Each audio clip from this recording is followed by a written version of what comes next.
সকাল সকাল ঘুম থেকে উঠে গেছি। একটা খুবই খারাপ খবর দেওয়ার আছে আপনাদেরকে। এর আগের দিন আমি বললাম যে আমার মিনি একা হয়ে গেছে, মানে নিনি একা হয়ে গেছে। মিনি চলে যাওয়ার পর থেকেও একা হয়ে গেছে, তো একা একা বসে থাকে। যাই হোক, ও চলে যাওয়ার পর থেকে ঠিক আছে, দুজনে একসাথে থাকতো। তো কদিন আগে ওর কাটা ফুটে গেছিলো, এই যে মানে কাটা ফুটেছে নাকি বিষ খেয়ে নিয়েছে না কি হয়েছে আমি বুঝতে পারিনি। এবার এই বিড়ালটা তো এই অবস্থা, খুব খারাপ লাগছে।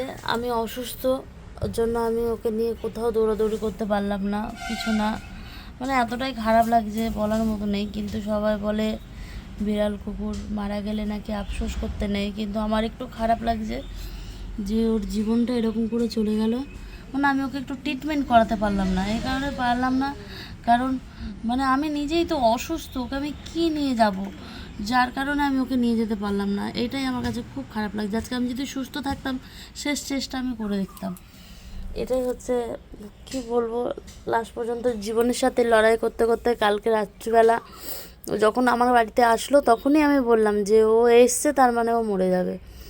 তা আমার বাবা বললো যে না না, ও বেঁচে থাকার জন্য এসছে। আমি যে না বাবা, আমি বুঝি যে মানে আমি এতদিন থেকে এদের সাথে চলাফেরা করছে যে আমি অনেক বছর ধরেই, তাই আমি বাবাকে বললাম যে আমি বুঝি কার কখন কি সিমটম আমি একটুখানি বুঝি। বাবা বললো আমার সব থেকে আপত্তি লাগছে কি বলতো, আপত্তি লাগছে এইটাই যে আমি ওকে একটু মেরেছিলাম এই কারণে আমাদের বিড়ালটা মানে খাবার দিতাম, হ্যাঁ খাবার দেওয়ার সময় আমাদের, ও তো পরে এসছে, আমি সবসময় চাইতাম যে আমাদের বিড়ালটা আগে খেয়ে নিই। ও আমাদের বিড়াল বলছে এই কারণে, কারণ ওই বিড়ালটাকে ও ছোটো থেকে নিজের হাতে মানুষ করেছে তো, আর এইটা বড় হয়ে নিজের থেকে এসছে, ও মানে ওই নিয়ে এসছে, আমাদের মিনি একে নিয়ে এসছে। তো নাম রেখেছি মিনি আর নিমি। তো যাই হোক না কেন, ও নিয়ে এসছে, ওকে চলাফেরা শিখেছে ব্যাস কদিন, হেরফের কদিন, কিন্তু এর মধ্যে ওদের কারো বন্ধুত্ব, ওর জন্যই ও আমাদের বিড়ালটা বলছে।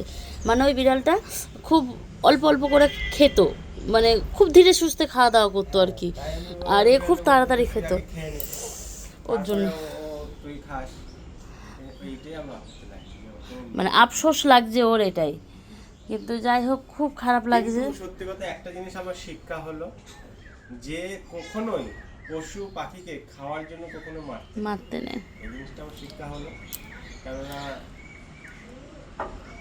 এটা আর কি, বন্ধ খাবার দাও কিন্তু মারতে। তো কালকে রাতেও এসছে, আমি বললামই যে ও মারা যাবে, ওর জন্যই এসছে। তো রাতেই আমি যখন খেতে বসেছি 8টা সাড়ে 8টা নাগাদ, ওকে ঢাকা দিয়ে নিয়ে আসবে, ঠান্ডা লাগছে। সকালবেলায় এখন উঠে দেখি কি জীবনটা ছেড়ে দিয়েছে। কি বলবো, কিছু বলার নেই। যাক, যেখানেই জন্ম নেক, ভালো থাকুক, ভালোভাবে জীবনটা উপভোগ করুক। নিমি, তুমি যেখানেই যাও না কেন ভালো থেকো।